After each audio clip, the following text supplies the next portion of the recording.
Assalamualaikum warahmatullahi wabarakatuh. Waalaikumsalam warahmatullahi wabarakatuh.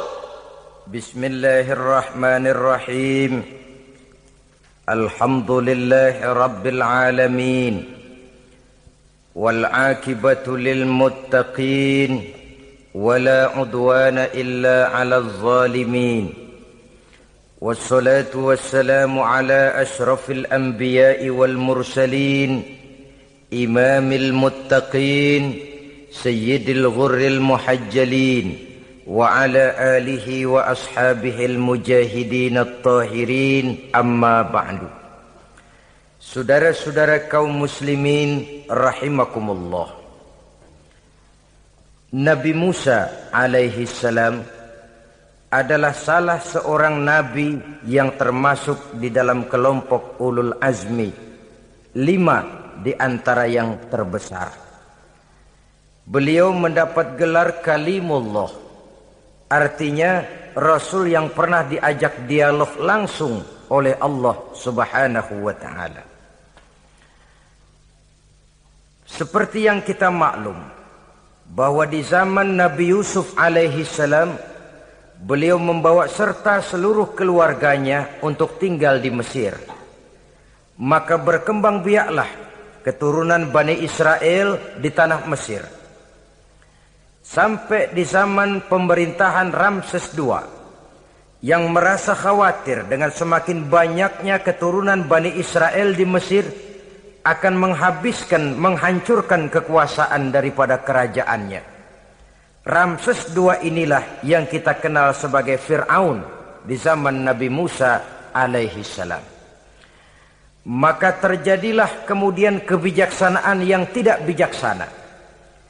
Orang-orang tua dari Bani Israel dikerjakan secara paksa, membangun bangunan-bangunan mercusuar. Kemudian bayi-bayi dari Bani Israel dibunuh. Orang tuanya disuruh kerja paksa, bayi laki-lakinya dibunuh. Dengan target agar Bani Israel hapus dari permukaan bumi ini. Tetapi kehendak Allah pasti juga akan terjadi. Maka lahirlah Nabi Musa alaihi salam, yang kelahirannya disembunyikan oleh orang tuanya dari pengetahuan umum. Namun bagaimanapun disembunyikan, kekhawatiran itu datang juga di hati ibu Nabi Musa alaihi salam. Allah kemudian memberikan ilham kepada ibu daripada Nabi Musa. Masukkan anakmu ke dalam satu peti, hanyutkan di sungai Nil. Itu dilakukan oleh ibu Nabi Musa alaihi salam. Dimasukkannya bayi Musa ini ke dalam peti, ditutup rapat, dihanyutkan di sungai Nil.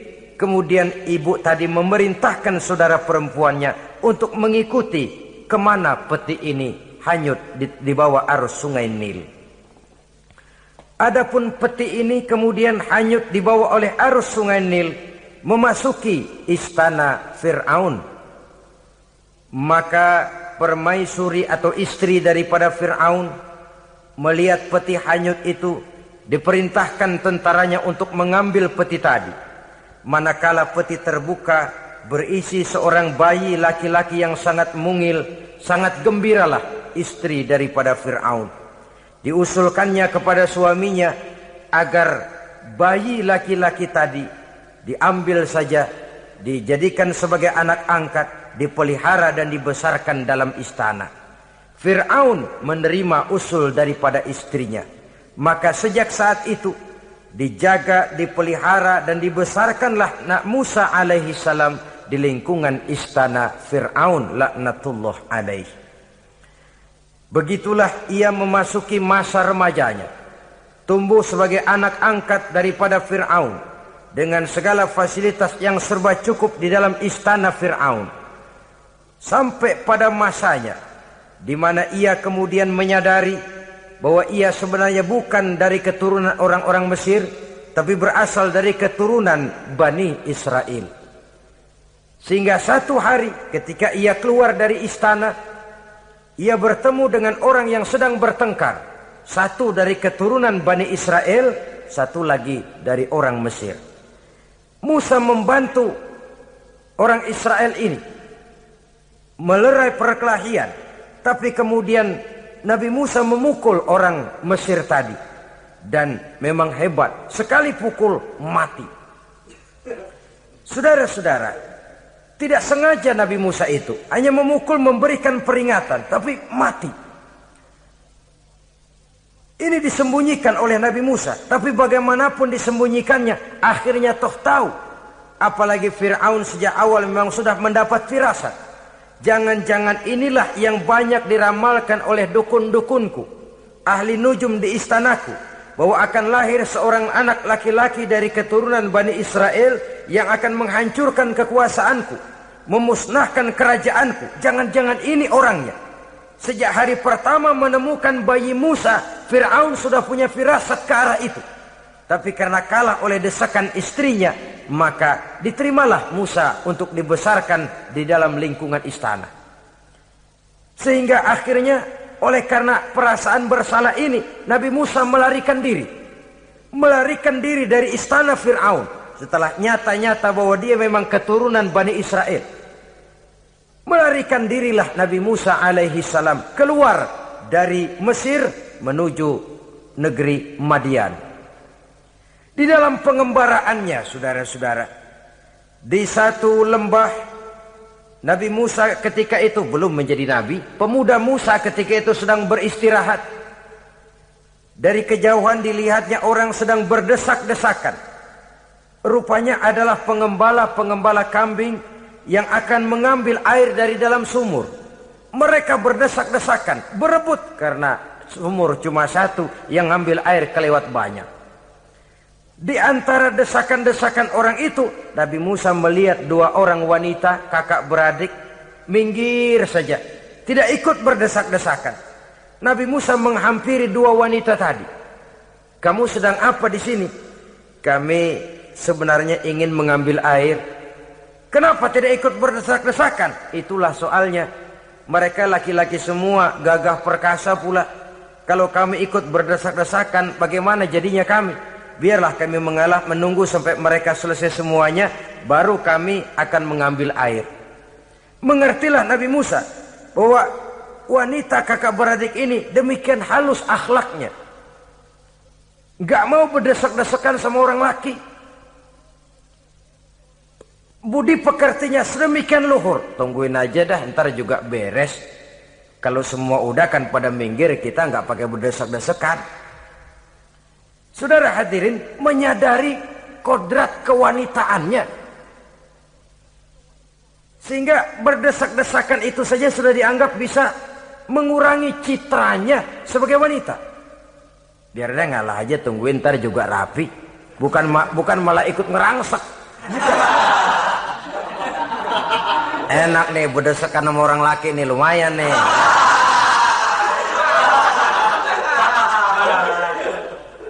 Sepintas itu saja sudah cukup bagi Nabi Musa, pemuda Musa, untuk menilai akhlak daripada wanita itu tadi. Oh, kalau kamu nunggu begini aja lama, kata Nabi Musa. Sudah, sini saya tolongin. Diambil embernya, Nabi Musa ikut berdesakan. Karena Nabi Musa memang kuat badannya, gak lama sudah dapat air. Sodorkan ke sana. Si wanita segera tahu bahwa pemuda ini begitu baik budi pekertinya, mau menolong orang yang dalam kesusahan. Akhirnya, bagaimana kalau kamu ikut saja ke rumah saya? Bapak saya sudah tua, senang hatinya kalau kamu ikut ke rumah, kenalan sama bapak saya. Ayolah, ayolah, berangkatlah. Dalam perjalanan, si wanita ini berjalan duluan, Nabi Musa di belakang. Kemudian Nabi Musa bilang, sebentar, saya duluan, kamu belakangan. Kenapa rupanya? Angin nakal bertiup menghembus pakaian si wanita, sehingga memberikan gambaran yang agak jelas tentang warna, bentuk, postur badan si wanita itu tadi. Sekarang Musa yang menunjukkan budi pekerti yang luhur. Gak mentang-mentang ditiup angin, nah mumpung nih.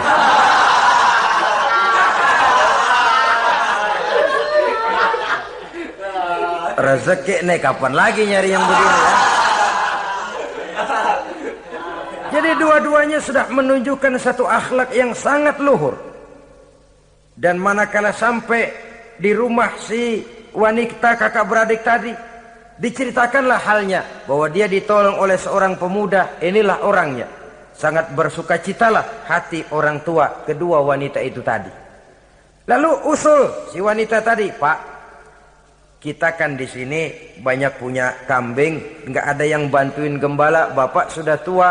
Kalau ini orang kita minta tinggal di sini saja, gimana Pak? Ya terserah kamulah. Akhirnya Nabi Musa tinggal di sana.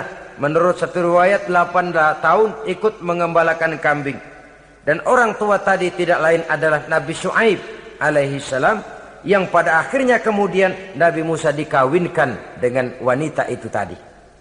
Setelah berumah tangga, Nabi Musa ingat kembali bahwa ia sesungguhnya keluar dari Mesir karena menghindarkan diri. Bahwa kaumnya Bani Israel hidup di Mesir itu tertindas di bawah rezim kekuasaan Fir'aun yang zalim.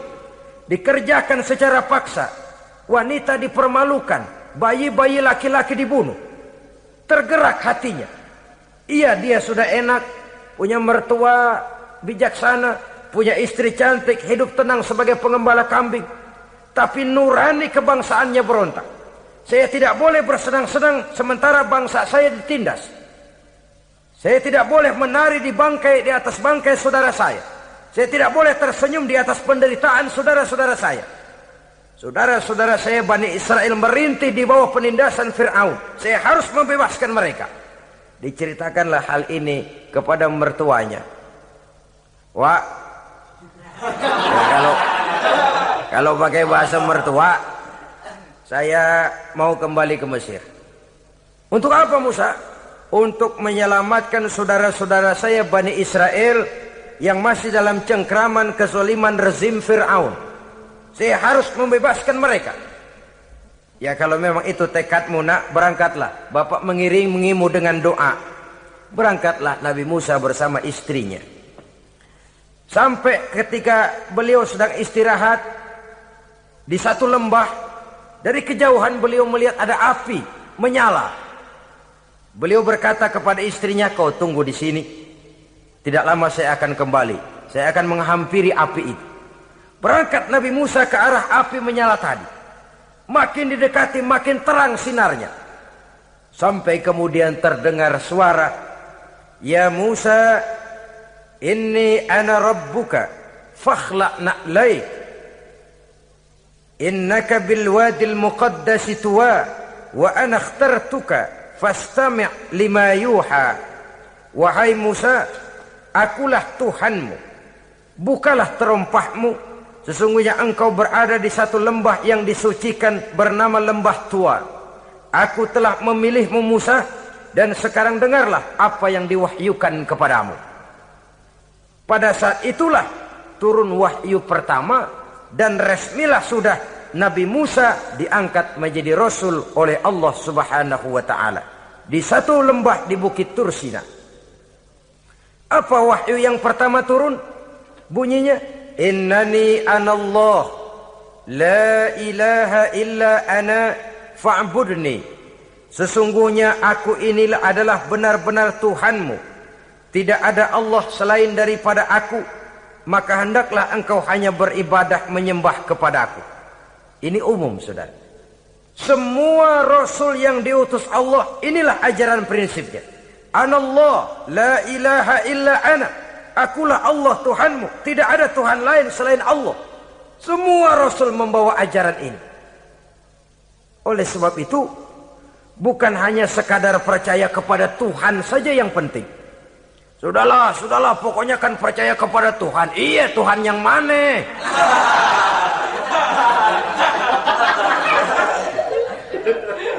Sebab kalau sekadar percaya kepada Tuhan, rasanya semua agama percaya kepada Tuhan. Begitulah orang Hindu percaya kepada Tuhan, tapi Tuhan menurut mereka Trimurti, Wisnu, Siwa, Brahma. Orang Buddha percaya kepada Tuhan, tapi Tuhan dalam pandangan mereka ada Tuhan kecil Hinayana, ada Tuhan besar Mahayana.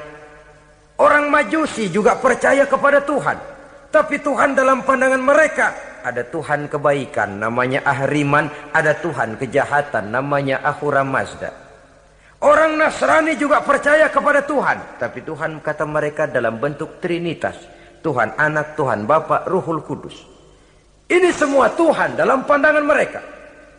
Jadi kalau sekadar percaya kepada Tuhan, percaya kepada Tuhan, percaya kepada Tuhan, Tuhan yang mana? Itu yang prinsip. Itu yang prinsip. Sebab salah kita dalam mempercayai Tuhan, kita akan terjebak ke dalam penyakit. Kalau tidak kufur, syirik. Dan dua-dua itu bapak moyangnya dosa.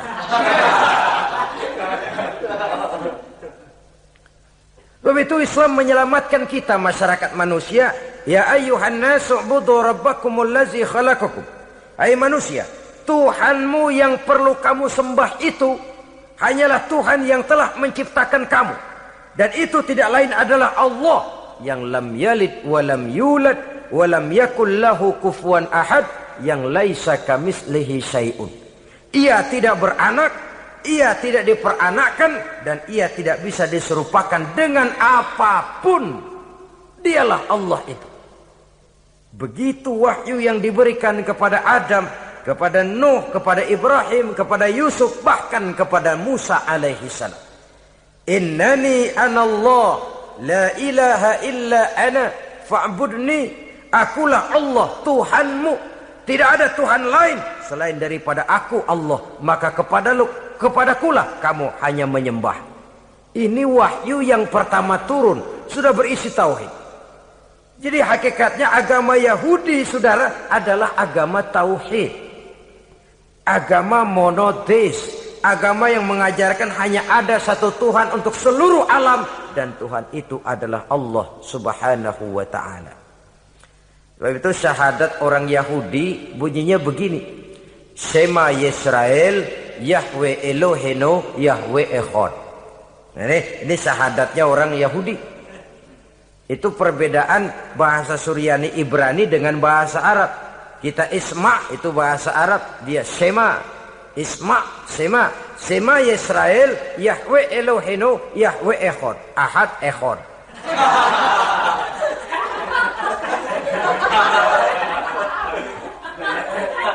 Maksudnya jelas. Shema Yisrael, Yahweh Elohenu, Yahweh Echad. Dengarlah hai Israel, Tuhan kita ialah Tuhan yang Esa. Yahweh kata mereka, Tuhan kita ialah Tuhan yang Esa. Esa tunggal, tidak beranak, tidak diperanakan. Kalau masih beranak, masih diperanakan, jangan Esa disebut, sebab dia masih berbilang. Dan maha suci Allah daripada sifat berbilang. Jadi asas dari seluruh misi yang dibawa oleh Rasul yang 25 itu sama. Tauhid inti ajarannya. Setelah tauhid, wa aqimis sholata li dzikri, dan dirikanlah solat untuk mengingat aku. Jadi solat pun diwajibkan kepada Nabi Musa. Cuma teknisnya yang berbeda. Bagaimana solat di zaman Nabi Musa, bagaimana solat di zaman Nabi Sulaiman, bagaimana solat di zaman Nabi Muhammad. Prinsipnya sama, solat. Teknisnya yang berbeda. Di zaman Nabi Sulaiman, konon solat itu tidak pakai ruku, tidak pakai sujud, diri saja. Makanya Nabi Sulaiman itu menurut riwayat meninggalnya dalam posisi berdiri. Artinya apa? Dalam keadaan solat beliau itu. Bukan diri ngejedek kayak kita nungguin bus, bukan.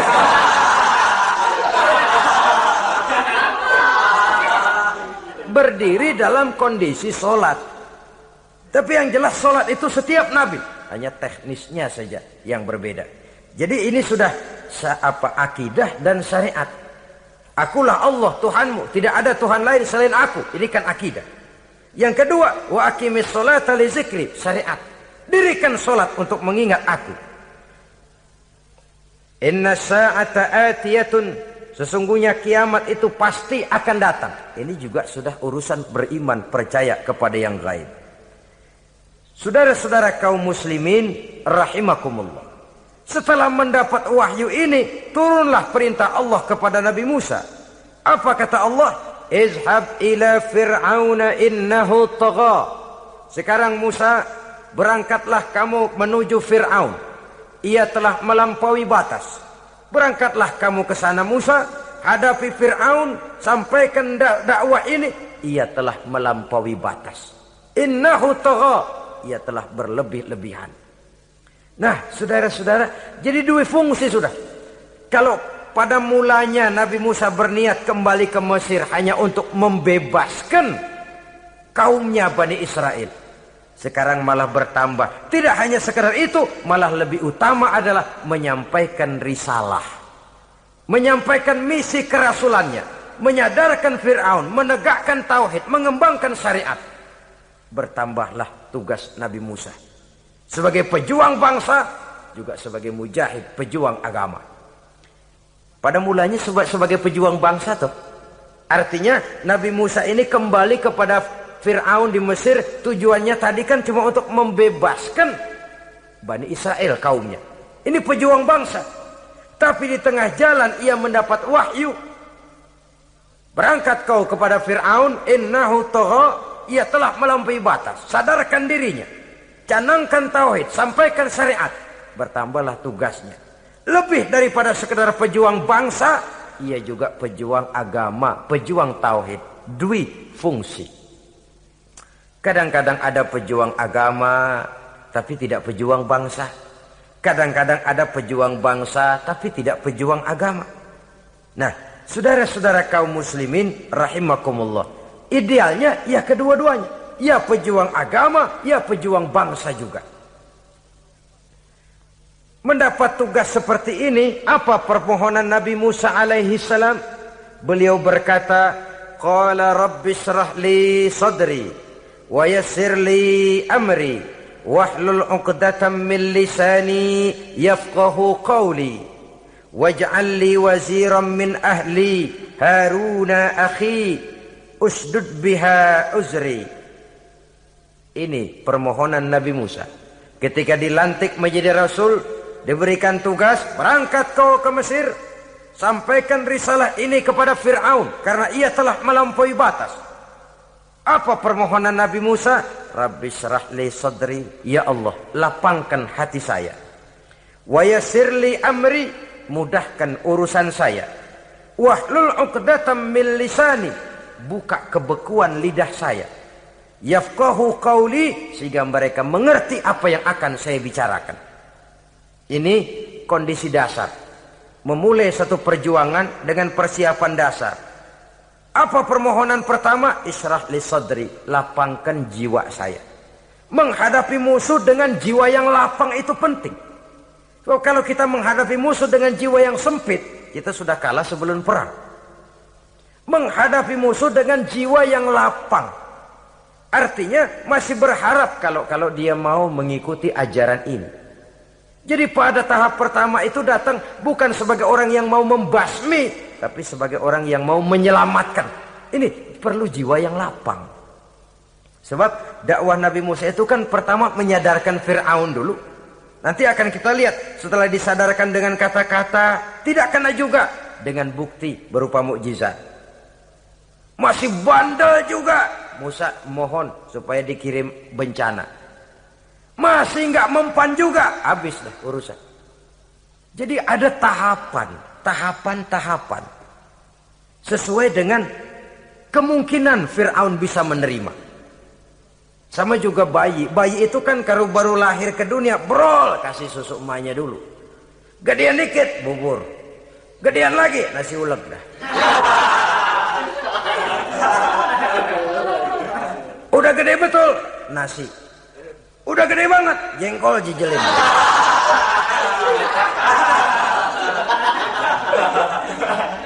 Jadi ada semacam tahapan. Kalau begitu lahir dikasih jengkol kan habis. Peringatan dulu. Setelah peringatan, bukti berupa mukjizat. Dihadapkan dengan sihir, menang mukjizat. Masih tidak mempan juga, teguran, dikirimkan azab, dikirimkan bencana. Masih tidak mempan juga, sudah ditenggelamkan oleh Allah di Lautan Merah. Itu akan kita ceritakan kemudian nanti. Jadi apa yang diminta oleh Nabi Musa, ya Allah, lapangkan hati saya menghadapi Fir'aun ini. Fir'aun CS, Fir'aun, Haman, dan lain-lain. Dan jangan lupa Fir'aun itu cuma ya hakikat tapi juga simbol. Hakikatnya memang ada yang namanya Fir'aun itu. Simbol karena Fir'aun selalu berkembang. Di setiap zaman, di setiap tempat, Fir'aun selalu ada. Cuma liciknya Fir'aun ini kemana dia pindah, ke situ dia ganti nama. Orang sering lupa, padahal isinya Fir'aun. Namanya bisa Hitler, namanya bisa Mussolini, namanya bisa Stalin, tapi isinya Fir'aun. Kemana dia tinggal, di situ dia ganti nama. Simbol dari kekuasaan yang terlepas dari kontrol iman. Simbol dari kekuasaan yang menyebabkan orang lupa diri dan lupa daratan. Dan sebenarnya mah Fir'aun mulanya cuman raja tuh, raja doangan dia. Cuman kelamaan jadi raja, kagak mau turun-turun. Akhirnya dia menganggap tidak ada yang lebih tinggi daripadanya. Apalagi ketika Nabi Musa datang mengajarkan ada Tuhan lain, yaitu ada Tuhan yang sebenarnya, yaitu Allah. Lah Fir'aun sampai kepada puncak kekurang ajarannya, memproklamirkan diri sebagai Tuhan. Ana rabbukumul a'la. Bukan karena kebodohannya sebenarnya, tapi karena gengsi kekuasaannya. Nah ini, gengsi kekuasaan ini sering menyebabkan orang overacting. Fir'aun bukan bodoh, bukan. Fir'aun bukan tidak tahu kalau Musa itu benar, tahu. Fir'aun bukan tidak ngerti kalau itu mukjizat, sihir kalah, tahu. Tapi gengsi kekuasaan. Gua kan raja, masa di depan rakyat tunduk sama Musa? Gengsi dong.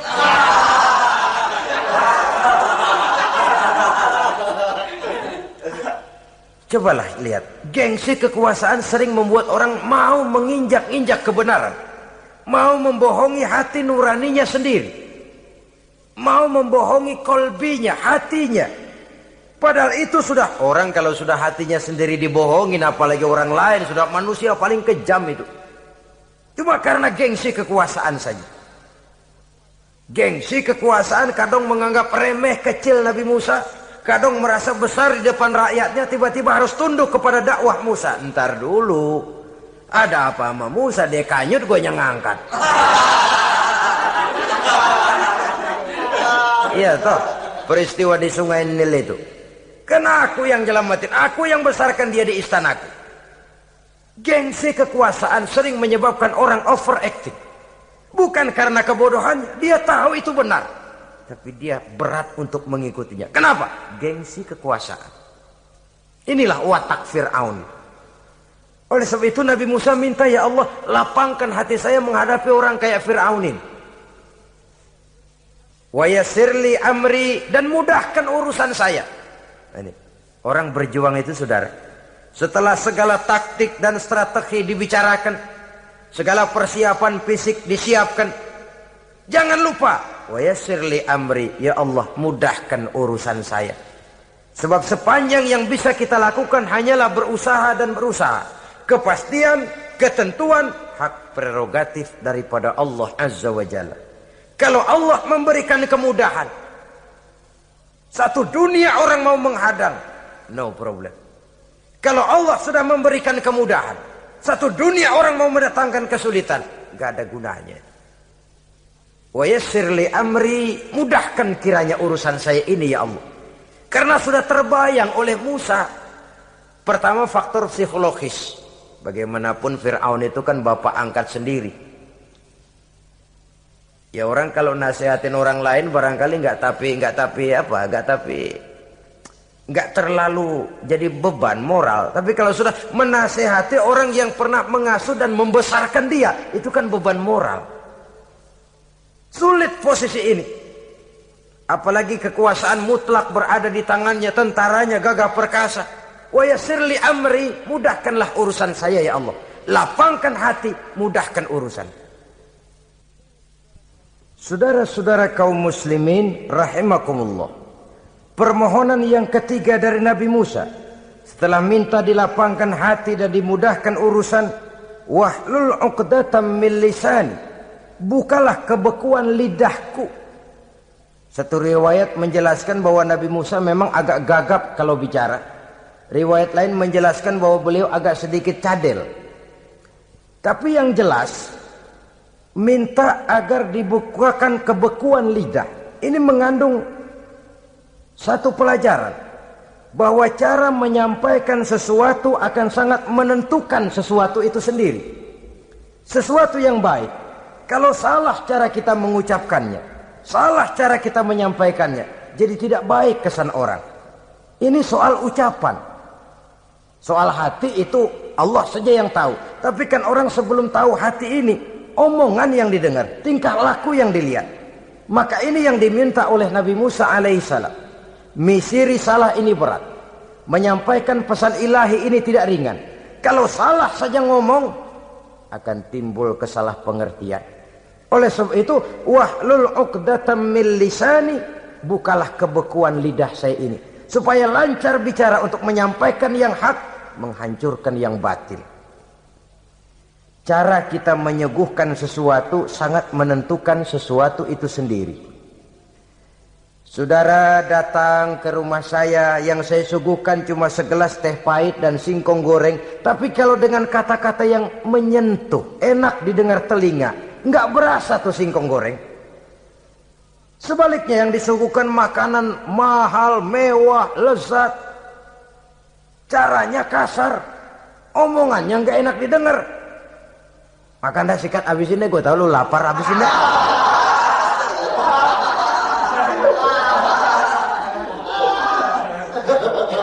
Rasanya biar lapar juga nahan juga gitu. Apa itu? Bukan makanannya yang tidak enak, bukan kita nggak doyan, bukan. Caranya itu loh, caranya. Nah, Islam ini agama yang baik. Kalau disampaikan dengan kata yang tidak baik, akan timbul, oh Islam kok gitu ya. Nah ini yang tidak diinginkan oleh Nabi Musa. Wahlul 'uqdatam min lisani. Kita begitulah dalam kehidupan ini, kadang mendengar satu ceramah bisa berurai air mata, bisa histeris, bisa gembira. Kenapa? Kepandaian orang menyampaikannya. Bicara dia 2-3 jam, rasanya baru 5 menit. Baru sebentar kok, tahu-tahu sudah selesai. Ada yang udah setengah jam, baru seperempat jam ngomong, udah rasanya udah kayak 3 jam.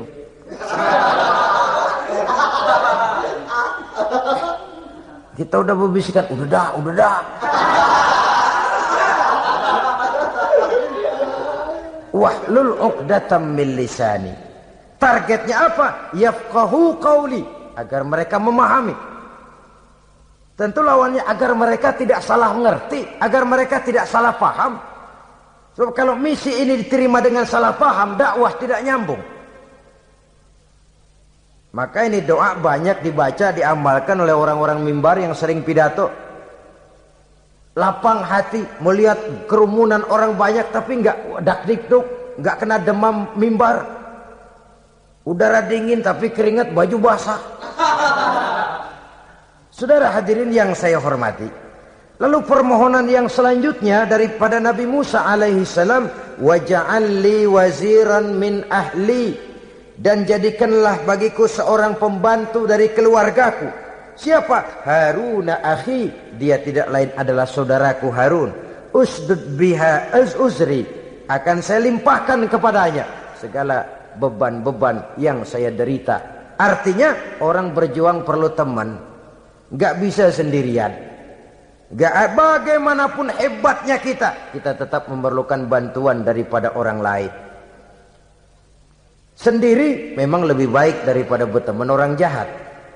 Tapi berdua lebih baik daripada sendiri. Bertiga lebih baik daripada berdua. Makin banyak, makin baik. Untuk satu persoalan yang besar, memerlukan kebersamaan. Begitulah Nabi Musa memberikan contoh. Saya tidak bisa berjuang sendiri. Saya minta dibantu oleh saudara saya Harun. Jadikan dia pembantu saya. Tempat saya membagi suka dan duka dalam perjuangan ini. Tempat saya bercerita, tempat saya mengeluh, tempat saya melarikan persoalan. Sebab beban hati itu akan berkurang kalau kita ada tempat kita bercerita. Nah, saudara-saudara, berangkatlah Nabi Musa ke Mesir. Kemudian mulai menyampaikan dakwahnya kepada Fir'aun, laknatullah alaih. Fir'aun mendengar Musa datang kembali. Kemudian terjadilah forum dakwah itu. Apa kata Fir'aun? Musa, kamu kemana saja? Saya pergi ke Madian. Apa yang kamu lakukan? Begini, begini, begitu. Kamu melarikan diri? Pada mulanya iya. Dan sekarang apa maksud kamu datang kembali ke Mesir? Semula saya ingin membebaskan kaum saya Bani Israel. Lalu saya kemudian menerima wahyu dari Allah. Ditugaskan, diperintahkan langsung oleh Allah, Sang Maha Komandan, untuk datang menemui Tuhan, menyadarkan Tuhan dari kesesatan selama ini.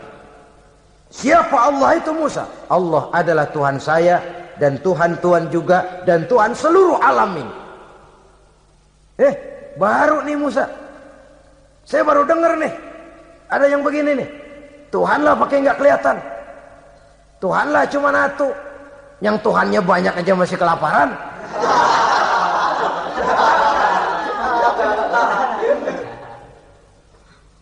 Di mana Tuhan? Tuhan saya bersemayam di aras, tempat yang sangat tinggi. Hei Haman, kata Fir'aun kepada Perdana Menterinya, bikin menara yang tinggi. Bikin rakyat kerja paksa lagi, bikin menara tinggi, naik Fir'aun ke atasnya, melepas panah dari atasnya. Menurut satu riwayat, panah itu ditangkap oleh malaikat, ditublaskan ke ikan, lalu dikembalikan lagi kepada Fir'aun dalam kondisi di mana panah itu berdarah. Dia tangkap lagi oleh Fir'aun, turun ke bawah, pidato di depan rakyatnya. Lihatin, Tuhan Musa udah saya panah nih. Mati. Saudara hadirin yang saya hormati, dengan segala macam dalih Fir'aun mencoba mengingkari dakwah Nabi Musa alaihi salam. Baiklah Musa, andai kata kamu benar, apa buktinya? Tuhan mau apa? Kamu sanggup menandingi tukang sihir saya? Insya Allah. Ayo kumpul tukang sihir, kumpul. Kumpulkan tukang sihir, dilepaskan tali-tali kecil, berubah jadi ular mengejar Musa.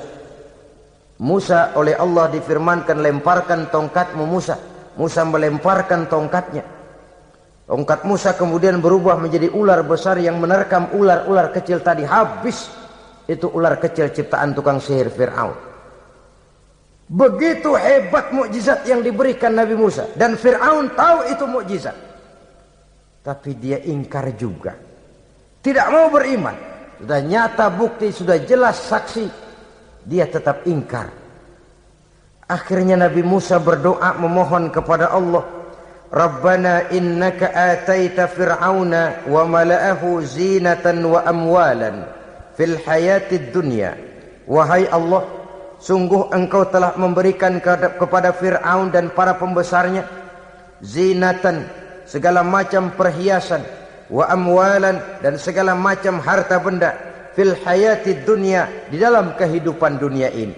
Rabbana liyudillu an sabilik, semuanya hanya menyebabkan mereka jadi sesat dari jalanmu. Rabbana tmis ala amwalihim, ya Allah binasakanlah mereka di dalam hartanya. Wasdud ala qulubihim, tutuplah pintu hatinya. Fala yu'minu hatta yarawul azab al-alim, mereka tidak akan beriman sampai mereka melihat azab yang sangat pedih. Sudah dibuktikan dakwah baik-baik tidak mempan, bukti berupa mukjizat tidak kena, sampai dikirimkan teguran berupa berbagai macam bencana masih tidak juga beriman. Akhirnya Nabi Musa memutuskan, kalau begitu menyelamatkan kaum dululah. Kaumnya Bani Israel dibebaskan dari perbudakan, dibawa oleh Musa keluar dari Fir'aun, dari Mesir, dikejar oleh Fir'aun. Dalam pengejaran ini sampailah Nabi Musa di tepian Laut Merah. Buntu, depan laut, belakang tentara Fir'aun. Maju kecebur, mundur kepergok musuh. Enggak ada pilihan lain. Dalam kondisi seperti ini, Allah subhanahu wa ta'ala berfirman kepada Musa, lemparkan tongkatmu ke laut, hai Musa. Musa melemparkan tongkatnya ke laut. Terjadilah mukjizat. Laut terbelah, jalan muncul ke permukaan laut. Lewat Musa di jalan itu, Fir'aun terus mengejar. Ketika Musa sampai di tepian sebelah sana, Fir'aun masih di tengah jalan. Laut menutup kembali, hilang itu jalanan. Fir'aun dan seluruh tentaranya tenggelam di Lautan Merah, mati. Pada saat kondisi seperti itulah Fir'aun dalam keadaan menghadapi sakaratul maut, napas cengap-cengap, hampir putus di leher, berkata dia, amantu bi Rabbi Musa wa Harun. Kalau begini mah saya juga percaya dah sama Tuhan.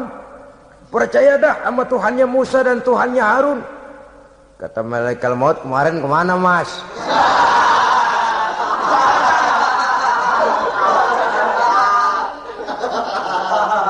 Sudah gini hari baru mau percaya, terlambat. Terlambat. Akhirnya Fir'aun mati. Mati, tapi badannya utuh. Allah berjanji, wa kadzalika nunajjika bi badanika litakuna liman khalfaka ayah. Kami selamatkan badanmu Fir'aun agar menjadi pelajaran bagi orang-orang sesudah kamu nanti. Fir'aun mati, tapi badannya selamat terdampar di tepi pantai oleh rakyat Mesir. Wah, ini raja kita nih, raja kita. Ketemu hidup mati.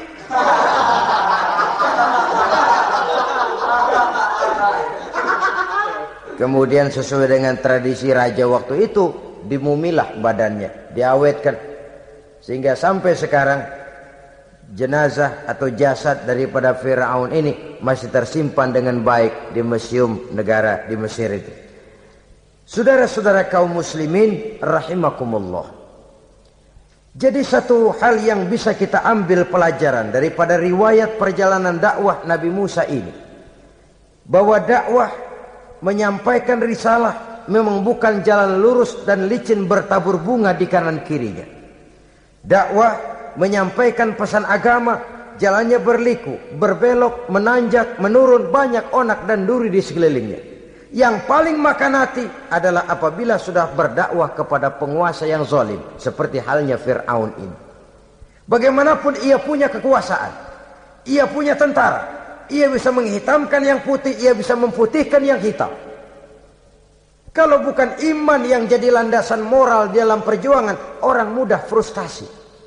Kalau berdakwah kepada rakyat kecil, resiko kurang. Kalau berdakwah kepada para pengusaha, resiko kurang. Kalau berdakwah kepada kelompok-kelompok yang tidak memegang kekuasaan, resiko kurang. Tapi kalau sudah kelompok memegang kekuasaan, yang tersinggung gengsi kekuasaannya, disitulah resikonya sedemikian besar. Ini yang dihadapi oleh Nabi Musa alaihi salam. Tapi yang dijalaninya dengan tabah, dengan tekun. Karena kebenaran memang bisa ditekan, tapi satu hal yang jelas, kebenaran sama sekali tidak akan bisa dikalahkan. Buat sementara dia bisa ditekan, tapi lambat atau cepat dia pasti akan muncul ke permukaan, dan kebenaran jugalah yang akan tampil sebagai pemenang. Sebenarnya kurang apa Fir'aun? Kekuasaan mutlak berada di tangannya. Seluruh menteri-menterinya adalah pendukungnya belaka. Rakyat dipaksa untuk takut dan taat kepadanya. Dia adalah kekuasaan tunggal di Mesir. Sementara kaum Bani Israel berada di bawah penjajahannya, penindasannya, kesewenang-wenangannya. Dan bahkan ketika Nabi Musa sudah menyampaikan dakwahnya, Fir'aun malah sempat mengungkap jasa. Musa, kamu kok sekarang bisa begitu? Enggak ingat ya dulu kamu hanyut di sungai Nil, istri saya kan yang ngangkat, saya yang besarkan di istana saya. Kok sekarang kamu bisa ngelawan saya sih? Ini biasa. Apa jawab Nabi Musa? Kenikmatan yang kau berikan kepada saya belum seberapa ketimbang penghinaanmu kepada kaum saya Bani Israel. Jangan kau menyangka Fir'aun, kalau saya kau bikin senang, saya lalu akan mau mengkhianati bangsa saya sendiri. Tidak. Sama sekali kesenangan yang kau berikan kepada saya tidak akan menutup mata saya dari kondisi yang dihadapi oleh kaum saya, oleh umat saya. Mereka tersiksa, mereka menderita, mereka merana.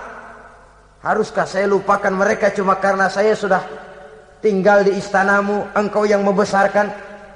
Padahal kau pun membesarkan saya bukan karena kemauanmu. Desakan daripada istrimu. Jangan ngitung-ngitung jasa Fir'aun. Andai katamu jasamu ada kepada saya, belum seberapa ketimbang penghinaanmu kepada bangsa saya Bani Israel. Di situ Nabi Musa menunjukkan sifat nasionalisme yang sangat tinggi, rasa nasionalisme yang sangat mendalam. Kadang-kadang kan orang ya seperti di zaman penjajahan Belanda, karena diangkat jadi tuan tanah, bangsanya sendiri diinjak-injak. Karena diangkat jadi centeng dikit dah, kumis mbaplang dah, bukan main. Bangsanya sendiri diinjak-injak. Fir'aun mengingatkan ini, kalau cara kita lo gede di sini, makan di sini, segala macam di sini dah, masa lupa kacang sama kulitnya. Kasarnya mah lu bisa begini nih, Musa nih, gue yang rawatin lo. Saya yang menjagamu, mengangkatmu dari sungai Nil. Masa sekarang sudah gede begini kamu mau berhadapan dengan saya? Punya pikiran dong dikit kalau cara kita. Mikir dong, mikir. Dulu lagi kanyu di Nil, siapa yang angkat? Musa tidak membantah. Betul itu Fir'aun, betul. Tapi apalah artinya semua itu ketimbang penghinaan yang engkau berikan kepada bangsa saya. Saya tidak mungkin menari-nari di atas bangkai umat saya. Saya tidak mungkin bersenang-senang di atas penderitaan kaum saya. Dan saya tidak mungkin senyum ceria di atas derita daripada kaum saya. Dengan tidak melupakan jasamu, saya tidak akan merubah pendirian saya. Saya ingin membebaskan penjajahan. Saya ingin membebaskan kaum saya Bani Israel dari belenggu penindasan. Kalau engkau sudah tidak mau mendengar dakwah yang saya sampaikan, tidak mau bertuhan Allah, tidak mau menyembah kepadanya, tetap dengan keangkuhan dan kesombonganmu sekarang ini, okelah, berjalanlah dengan keyakinanmu. Tapi saya harus membebaskan kaum saya Bani Israel. Saudara-saudara kaum muslimin rahimakumullah, itulah jalan dakwah, jalan menyampaikan risalah agama, risalah Islam. Sekali lagi, bukan jalan lurus bertabur bunga. Tapi agama memberikan ajaran, balighu anni walau ayat.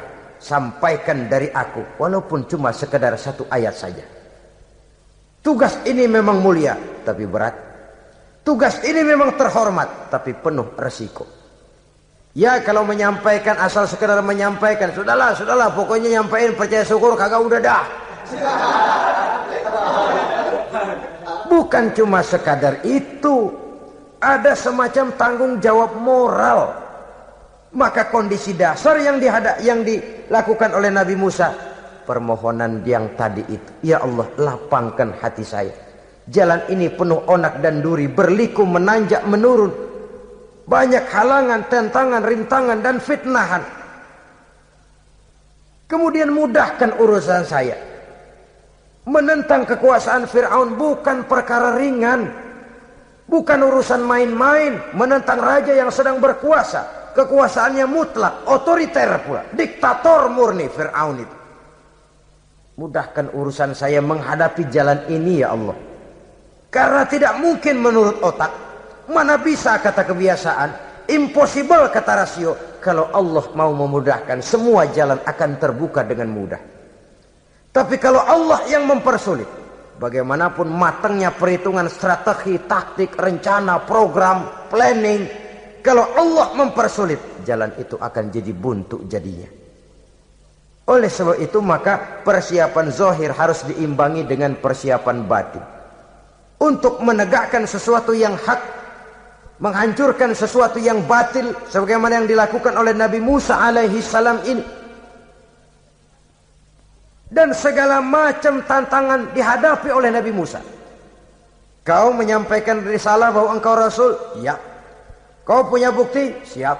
Apa buktimu? Ini, tongkat dilempar jadi ular, tangannya dimasukkan ke saku baju, lalu dikeluarkan bersinar gemerlapan, lebih sinar dari lampu merkuri. Sampai Fir'aun silau dibuatnya berasa, sudah Musa, sudah, masukkan tanganmu lagi, masukkan tanganmu lagi. Dia tahu, dia sadar itu bukan sihir, tapi lagi-lagi gengsi kekuasaannya. Sehingga pantas kalau Nabi pernah bersabda, afdalul jihad kalimatu haqqin inda imamin jair. Jihad yang paling besar adalah mengucapkan kebenaran di depan penguasa yang zalim. menyampaikan kebenaran di hadapan penguasa yang zalim. Tapi kan berat, saudara. Sulit. Apalagi kalau belum apa-apa udah ngeri. Udah jangan dah.